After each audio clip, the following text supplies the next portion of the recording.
ನಮಸ್ಕಾರ ಸ್ಪರ್ಧಾರ್ಥಿಗಳೇ, ಇವತ್ತಿನ ಈ ವಿಶೇಷವಾದ ವಿಶ್ಲೇಷಣಾ ತರಗತಿಗೆ ನಿಮ್ಗೆಲ್ಲರಿಗೂ ಆತ್ಮೀಯ ಸ್ವಾಗತ. ಕರ್ನಾಟಕದ ಇತಿಹಾಸವನ್ನು ಓದಬೇಕಾದ್ರೆ ನಮ್ಮೆಲ್ಲರ ಮನಸ್ಸಿನಲ್ಲಿ ಮೂಡುವ ಮೊಟ್ಟಮೊದಲ ಹೆಮ್ಮೆಯ ಸಾಮ್ರಾಜ್ಯ ಯಾವುದು ಹೇಳಿ?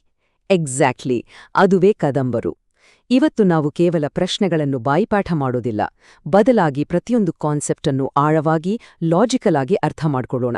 2002ರಿಂದ ಹಿಡಿದು 2023ರವರೆಗಿನ ಬೇರೆ ಬೇರೆ ಎಕ್ಸಾಮ್ಗಳಲ್ಲಿ ಕೇಳಲಾದ ಪ್ರತಿಯೊಂದು ಇಂಪಾರ್ಟೆಂಟ್ ಪಾಯಿಂಟ್ ಈ ಸೆಷನ್ನಲ್ಲಿದೆ. ಸರಿ, ತಡ ಮಾಡೋದ್ ಬೇಡ, ಲೆಟ್ಸ್ ಸ್ಟಾರ್ಟ್. ಇವತ್ತಿನ ನಮ್ಮ ಈ ಸೆಷನ್ನ ಅಜೆಂಡಾ ಹೀಗಿದೆ: 1. The first Kannada empire. 2. Mayurasharma and early kings. 3. Inscriptions and Golden Era. 4. Motivation and Academy Promo. 5. Culture, Temples and Administration. ಹಾಗೆ ಕೊನೆಯದಾಗಿ 6. Rapid Revision Exam Facts.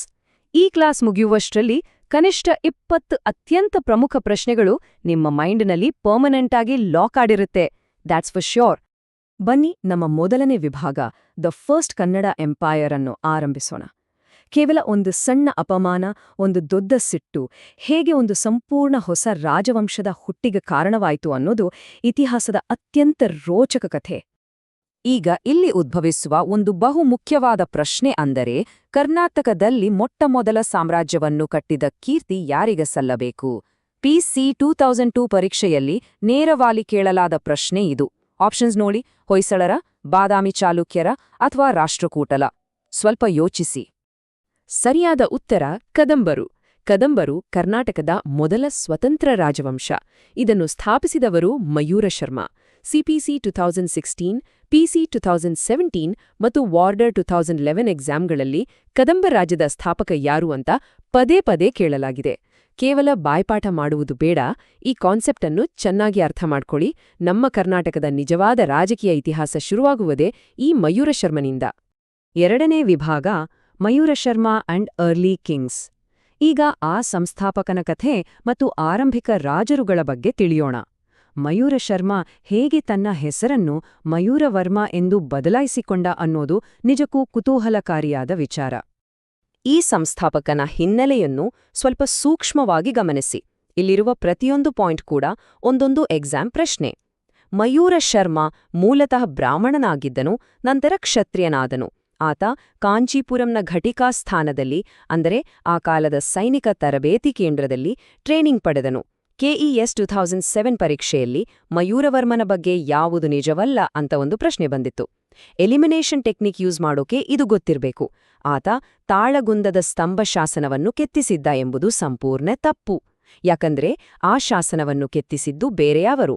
ಹಾಗೆಯೇ ಗ್ರೂಪ್ C 2016 ಪರೀಕ್ಷೆಯ ಪ್ರಕಾರ ಗುಡ್ನಪುರ ಶಾಸನದಿಂದ ನಮಗೆ ತಿಳಿಯುವುದೇನೆಂದರೆ, ಆತನ ಅಜ್ಜನ ಹೆಸರು ವೀರಶರ್ಮ. ಕಾನ್ಸೆಪ್ಟ್ ಕ್ಲಿಯರ್ ಇದ್ರೆ ಎಕ್ಸಾಮಲ್ಲಿ ಕನ್ಫ್ಯೂಸ್ ಆಗೋ ಚಾನ್ಸೇ ಇಲ್ಲ. ತನ್ನ ಸ್ವಾಭಿಮಾನಕ್ಕೆ ಧಕ್ಕೆಯಾದಾಗ ಮಯೂರಶರ್ಮ ಸುಮ್ಮನೆ ಕೂರಲಿಲ್ಲ, ಪಲ್ಲವರ ವಿರುದ್ಧ ಸಿಡಿದೆದ್ದ. KSSCL ಅಸಿಸ್ಟೆಂಟ್ ಮ್ಯಾನೇಜರ್ 2023ರಲ್ಲಿ ಕೇಳಿದ ಪ್ರಶ್ನೆ ನೆನ್ಪಿದ್ಯಾ? ಆತ ಯಾವ ಪಲ್ಲವ ದೊರೆಯನ್ನು ಸೋಲಿಸಿದ? ಆತನೇ ಶಿವಸ್ಕಂದವರ್ಮ. ಈ ಒಂದು ಭರ್ಜರಿ ವಿಜಯವೇ ಕದಂಬ ಸಾಮ್ರಾಜ್ಯದ ಬುನಾದಿ. ಇತಿಹಾಸವನ್ನು ಯಾವಾಗಲೂ ಕಾಲಾನುಕ್ರಮದಲ್ಲಿ, ಅಂದರೆ ಕ್ರೊನೊಲಾಜಿಕಲ್ ಆರ್ಡರಲ್ಲಿ ಕಲಿಯುವುದು ಬಹಳ ಮುಖ್ಯ. ಗ್ರೂಪ್ C 2021 ಪರೀಕ್ಷೆಯಲ್ಲಿ ಅರಸರನ್ನು ಕಾಲಾನುಕ್ರಮದಲ್ಲಿ ಜೋಡಿಸಲು ಕೇಳಲಾಗಿತ್ತು. ಫಸ್ಟ್ ಬರುವುದು ಮಯೂರಶರ್ಮ, ಸೆಕೆಂಡ್ ಭಗೀರಥ, ಥರ್ಡ್ ಕಾಕುತ್ಸವರ್ಮ ಮತ್ತು ಫೋರ್ತ್ ಶಾಂತಿವರ್ಮ. ಇವರ ಆಡಳಿತದ ಸೀಕ್ವೆನ್ಸ್ ಅನ್ನು ಹೀಗೆಯೇ ಮೈಂಡಲ್ಲಿ ಫಿಕ್ಸ್ ಮಾಡ್ಕೊಳ್ಳಿ. ಯಾವುದೇ ರಾಜ್ಯಕ್ಕೆ ಒಂದು ಸ್ಟ್ರಾಂಗ್ ಆಡಳಿತ ಕೇಂದ್ರ ಇರ್ಬೇಕಲ್ವಾ? ಕದಂಬರ ಮೊದಲ ಮತ್ತು ಮುಖ್ಯ ರಾಜಧಾನಿ ಬನವಾಸಿ. ಇದು ಗ್ರೂಪ್ C 2018, KSRP 2020 ಮತ್ತು B.Ed 2014 ಎಕ್ಸಾಮ್ಗಳಲ್ಲಿ ರಿಪೀಟ್ ಆದ ಪ್ರಶ್ನೆ. ಆದ್ರೆ ಮೋಟಾರ್ ವೆಹಿಕಲ್ ಇನ್ಸ್ಪೆಕ್ಟರ್ ಪರೀಕ್ಷೆಯಲ್ಲಿ ಒಂದು ಟ್ವಿಸ್ಟ್ ಇತ್ತು. ಕದಂಬರ ಎರಡನೇ ರಾಜಧಾನಿ ಯಾವುದು ಅಂತ ಕೇಳಿದ್ರು. ಅದರ ಉತ್ತರ ಹಲ್ಸಿ. ಇಲ್ಲಿ ಸ್ವಲ್ಪವೂ ಕನ್ಫ್ಯೂಸ್ ಆಗ್ಬಾರ್ದು. Primary Banavasi, secondary Halsi. ಮೂರನೇ ವಿಭಾಗ, ಇನ್ಸ್ಕ್ರಿಪ್ಷನ್ಸ್ ಆ್ಯಂಡ್ ಗೋಲ್ಡನ್ ಎರಾ. ಶಾಸನಗಳು ಮತ್ತು ಸುವರ್ಣಯುಗ. ಇದು ಪರೀಕ್ಷಕರ ಅತ್ಯಂತ ಫೇವ್ರೆಟ್ ವಿಭಾಗ ಅಂತಾನೆ ಹೇಳ್ಬೋದು. ಕರ್ನಾಟಕದ ಇತಿಹಾಸದ ಅತ್ಯಂತ ಪ್ರಮುಖ ಮೈಲಿಗಲ್ಲು ಎಂದರೆ ಅದುವೇ ಹಲ್ಮಡಿ ಶಾಸನ. ಇದು ಕನ್ನಡದ ಮೊಟ್ಟಮೊದಲ ಶಿಲಾಶಾಸನ.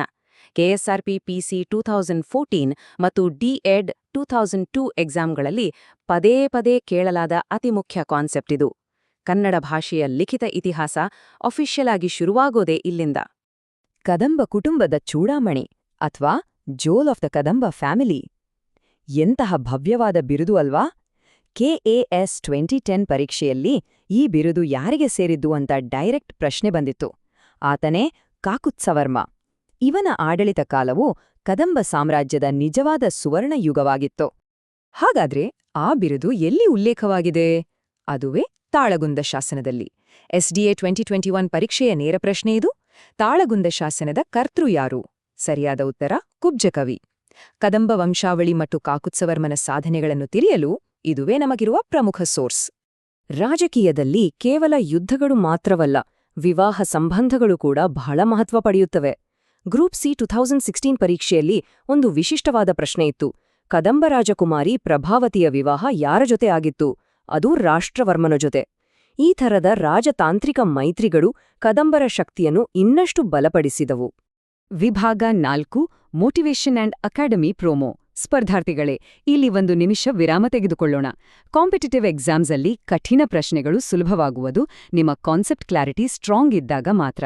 ನಿರಂತರ ಪ್ರಯತ್ನ, ಕನ್ಸಿಸ್ಟೆನ್ಸಿ ಮತ್ತು ಸರಿಯಾದ ಗೈಡೆನ್ಸ್ ಇದ್ರೆ ಯಾವುದೇ ಗುರಿ ಅಸಾಧ್ಯವಲ್ಲ. ನಿಮ್ಮ ಈ ಪ್ರಿಪ್ಯಾರೇಷನ್ಗೆ ಹೆಲ್ಪ್ ಆಗಲು ಇಲ್ಲೊಂದು ಬಹುಮುಖ್ಯ ಮಾಹಿತಿ ಇದೆ. ಎಲ್ಲಾ ವಿಷಯಗಳ ಪಾಠ್ಯ ಅನುಕ್ರಮ, ಸಾರ ವಿಡಿಯೋಗಳನ್ನು ನೋಡಲು ನಮ್ಮ ಚಾನೆಲ್ನ ಪ್ಲೇಲಿಸ್ಟ್ಗೆ ಭೇಟಿ ನೀಡಿ. ಪ್ರತಿದಿನದ ಎಲ್ಲಾ ಪ್ರಚಲಿತ ವಿದ್ಯಮಾನಗಳನ್ನು ಎಲ್ಲರಿಗಿಂತ ಮುಂಚಿತವಾಗಿ ತಿಳಿಯಲು ಚಾನೆಲ್ ಅನ್ನು ಲೈಕ್ ಮತ್ತು ಸಬ್ಸ್ಕ್ರೈಬ್ ಮಾಡಿ, ಬೆಲ್ ಐಕಾನ್ ಅನ್ನು ಒತ್ತಿ. ಹಾಗೂ ಎಚ್ಜಿಎ ಅಕಾಡೆಮಿ ವಿಡಿಯೋಗಳನ್ನು ಲೈಕ್ ಮಾಡಿ ಚಾನೆಲ್ ಅನ್ನು ಸಬ್ಸ್ಕ್ರೈಬ್ ಮಾಡಿಕೊಳ್ಳಿ. ವಿಡಿಯೋದಲ್ಲಿರುವ ಎಲ್ಲಾ ಪ್ರಶ್ನೆಗಳನ್ನು ಟೆಸ್ಟ್ ರೂಪದಲ್ಲಿ ಅಟೆಂಡ್ ಮಾಡಲು ಹಾಗೂ ಹಿಂದೆ ನಡೆದ ಎಲ್ಲಾ ಪ್ರಶ್ನೆ ಪತ್ರಿಕೆಗಳನ್ನು ಅಟೆಂಡ್ ಮಾಡಿ ಸ್ಕೋರ್ ಬೋರ್ಡ್ ಅನ್ನು ವೀಕ್ಷಿಸಲು ಪ್ಲೇಸ್ಟೋರ್ನಲ್ಲಿ ಲಭ್ಯವಿರುವ study MCQ by ಎಚ್ಜಿಎ academy app ಅನ್ನು ಡೌನ್ಲೋಡ್ ಮಾಡಿ ಎಲ್ಲಾ ಟೆಸ್ಟ್ಗಳನ್ನು ಅಟೆಂಡ್ ಮಾಡಿ. ವಿಭಾಗ 5 ಕಲ್ಚರ್, ಟೆಂಪಲ್ಸ್ ಅಂಡ್ ಅಡ್ಮಿನಿಸ್ಟ್ರೇಷನ್. ಬನ್ನಿ ಮರಳಿ ಇತಿಹಾಸದ ಪುಟಗಳಿಗೆ ಹೋಗೋಣ. ಕದಂಬರ ಕಾಲದ ಕಲೆ, ಸಾಹಿತ್ಯ ಮತ್ತು ಆಡಳಿತ ಹೇಗಿತ್ತು ಅಂತ ನೋಡೋಣ. ಸಾಂಸ್ಕೃತಿಕ ಮುಖ್ಯಾಂಶಗಳಿಗೆ ಬರೋದಾದರೆ ಎಸ್ಟಿಎ 2021ರಲ್ಲಿ ಕೇಳಲಾದ ಪ್ರಶ್ನೆ, ಕದಂಬರ ಆಸ್ಥಾನ ಭಾಷೆ ಅಂದ್ರೆ ಕೋರ್ಟ್ ಲ್ಯಾಂಗ್ವೇಜ್ ಯಾವುದಾಗಿತ್ತು? ನೆನಪಿಡಿ, ಅದು ಪ್ರಾಕೃತ ಮತ್ತು ಸಂಸ್ಕೃತ. ಇನ್ನೊಂದು ಮುಖ್ಯ ಸಾಹಿತ್ಯದ ಫ್ಯಾಕ್ಟ್, ಇದು ಜಿಪಿಎಸ್ 2009ರಲ್ಲಿ ಕೇಳಲಾಗಿತ್ತು. ಗದಾಯುದ್ಧ ಎಂಬ ಪ್ರಸಿದ್ಧ ಕೃತಿಯನ್ನು ರಚಿಸಿದವರು ಯಾರು? ಅದು ಕವಿ ರನ್ನ. ಈ ಫ್ಯಾಕ್ಟ್ಸ್ಗಳಲ್ಲಿ ಎಕ್ಸಾಮ್ ಹಾಲಲ್ಲಿ ಸ್ವಲ್ಪವೂ ಕನ್ಫ್ಯೂಸ್ ಆಗ್ಬಾರ್ದು. ಈಗ ಕದಂಬರ ಶಿಲ್ಪಕಲೆಯ ದೃಶ್ಯವನ್ನು ಒಮ್ಮೆ ಕಣ್ಣು ಮುಂದೆ ತಂದುಕೊಳ್ಳಿ. ಕದಂಬ ಶೈಲಿಯ ಅತ್ಯುತ್ತಮ ವಾಸ್ತುಶಿಲ್ಪ ಎಲ್ಲಿದೆ ಗೊತ್ತಾ? ಅದು ಗೋವಾದಲ್ಲಿರುವ ಕಲ್ಲೇಶ್ವರ ದೇವಾಲಯ. ಪಿಡಬ್ಲ್ಯೂಡಿ ಜೆಇ 2019 ಪರೀಕ್ಷೆಯಲ್ಲಿ ಡೈರೆಕ್ಟ್ ಆಗಿ ಈ ಪ್ರಶ್ನೆಯನ್ನು ಕೇಳಲಾಗಿದೆ. ಕದಂಬರ ವಾಸ್ತುಶಿಲ್ಪ ಎಷ್ಟು ವಿಶಿಷ್ಟವಾಗಿತ್ತು ಎಂಬುದಕ್ಕೆ ಇದೊಂದು ಜ್ವಲಂತ ಉದಾಹರಣೆ. ಇನ್ನು ಆಡಳಿತ ವಿಭಾಗಗಳಿಗೆ ಬಂದ್ರೆ ಎಲಿಮಿನೇಷನ್ ಟೆಕ್ನಿಕ್ ಅನ್ನ ಹೇಗೆ ಯೂಸ್ ಮಾಡೋದು ಅಂತ ಕಲಿಯೋಣ. ಕೆಪಿಎಸ್ಸಿ ಅಸಿಸ್ಟೆಂಟ್ ಎಲೆಕ್ಟ್ರಿಕಲ್ ಇನ್ಸ್ಪೆಕ್ಟರ್ 2023ಯಲ್ಲಿ ಕೇಳಿದ ಟ್ರಿಕ್ಕಿ ಪ್ರಶ್ನೆ ಇದು. ಬನವಾಸಿ 1200 ಕದಂಬರ ಪ್ರಾಂತ್ಯವಾಗಿತ್ತು, ಆದರೆ ಪುಲಿಗೆರೆ ಎನ್ನುವುದು ಬಾದಾಮಿ ಚಾಲುಕ್ಯರ ಪ್ರಾಂತ್ಯವಾಗಿತ್ತು. ಒಂದು ವೇಳೆ ಪ್ರಶ್ನೆ ಟಫ್ ಆಗಿದ್ರೂ ಈ ಪ್ರಾಂತ್ಯದ ಬಗ್ಗೆ ಕ್ಲಿಯರ್ ಐಡಿಯಾ ಇದ್ರೆ ತಪ್ಪು ಉತ್ತರವನ್ನು ಸುಲಭವಾಗಿ ಎಲಿಮಿನೇಟ್ ಮಾಡಬಹುದು. ಈ ಡಿಫ್ರೆನ್ಸ್ ಗೊತ್ತಿದ್ರೆ ಎಕ್ಸಾಮಲ್ಲಿ ಮಾರ್ಕ್ಸ್ ಕಳ್ಕೊಳ್ಳುವ ಚಾನ್ಸೇ ಇಲ್ಲ. ವಿಭಾಗ 6 rapid revision exam facts. Okay, ಈಗ ಹೈ ಎನರ್ಜಿ ರ್ಯಾಪಿಡ್ ರಿವಿಷನ್ ಮಾಡುವ ಸಮಯ. ಇದುವರೆಗೂ ನಾವು ಕಲಿತದ್ದನ್ನು ಒಂದೇ ಉಸಿರಿನಲ್ಲಿ ಮೆಲುಕು ಹಾಕೋಣ ಬನ್ನಿ. ಮೊದಲ ಸಾಮ್ರಾಜ್ಯ ಯಾವುದು? ಕದಂಬರು. Exam PC 2002. ಸ್ಥಾಪಕ ಯಾರು? ಮಯೂರ ಶರ್ಮ. Exam CPC 2016. ಮಯೂರ ಶರ್ಮನಿಂದ ಸೋಲಿಸಲ್ಪಟ್ಟ ಪಲ್ಲವ ದೊರೆ ಯಾರು? ಶಿವಸ್ಕಂಧವರ್ಮ. Exam KSCL 2023. ಸಂಸ್ಥಾಪಕನ ಅಜ್ಜ ಯಾರು? ವೀರಶರ್ಮ. Exam group C 2016. ಈ ಸಂಪೂರ್ಣ ಡೇಟಾವನ್ನು ಮೈಂಡಲ್ಲಿ ಹಾಗೆ ಸೇವ್ ಮಾಡ್ಕೊಳ್ಳಿ. ಇನ್ನೂ ಕೆಲವು ರ್ಯಾಪಿಡ್ ಫ್ಯಾಕ್ಟ್ಸ್. ಮುಖ್ಯ ರಾಜಧಾನಿ ಯಾವುದು? ಬನವಾಸಿ. ಕೆಎಸ್ಆರ್ಪಿ 2020. ಮೊದಲ ಶಾಸನ ಹಲ್ಮಡಿ. ಪಿಸಿ 2014. ತಾಳಗುಂದ ಶಾಸನದ ಕರ್ತೃ ಯಾರು? ಕುಬ್ಜಕವಿ. ಎಸ್ಡಿಎ 2021. ಕದಂಬರ ಆಸ್ಥಾನ ಭಾಷೆ ಪ್ರಾಕೃತ ಮತ್ತು ಸಂಸ್ಕೃತ. ಎಸ್ಡಿಎ 2021. ಈ ರ್ಯಾಪಿಡ್ ರಿವಿಷನ್ ನಿಮ್ಮ ಫೈನಲ್ ಎಕ್ಸಾಮ್ ರೀಕಾಲ್ಗೆ 100% ಉಪಯುಕ್ತವಾಗಿದೆ. ಹಾಗಾದ್ರೆ ಈ ತರಗತಿಯ ಕೊನೆಯಲ್ಲಿ ನಿಮಗೊಂದು ಪ್ರಶ್ನೆ. ಈಗ ನಿಮ್ಮ ಕಾನ್ಸೆಪ್ಟ್ಸ್ಗಳು ಎಷ್ಟು ಸ್ಟ್ರಾಂಗ್ ಆಗಿದೆ ಅಂದ್ರೆ ಮುಂದಿನ ಪರೀಕ್ಷೆಯಲ್ಲಿ ಬರುವ ಯಾವುದೇ ಪ್ರಶ್ನೆಯನ್ನು ಧೈರ್ಯವಾಗಿ ಎದುರಿಸುವ ಕಾನ್ಫಿಡೆನ್ಸ್ ಖಂಡಿತ ಬಂದಿರುತ್ತೆ ಅಲ್ವಾ? ಬೇಸಿಕ್ ಪರಿಕಲ್ಪನೆಗಳು ಸ್ಪಷ್ಟವಾಗಿದ್ರೆ ಯಾವ MCQ ಕೂಡ ಕಷ್ಟವಲ್ಲ. ನಿಮ್ಮ ಈ ಸತತ ಪ್ರಯತ್ನ ಹೀಗೆಯೇ ಮುಂದುವರಿಯಲಿ. ಎಲ್ಲ ಸ್ಪರ್ಧಾರ್ಥಿಗಳಿಗೂ ಆಲ್ ದ ಬೆಸ್ಟ್.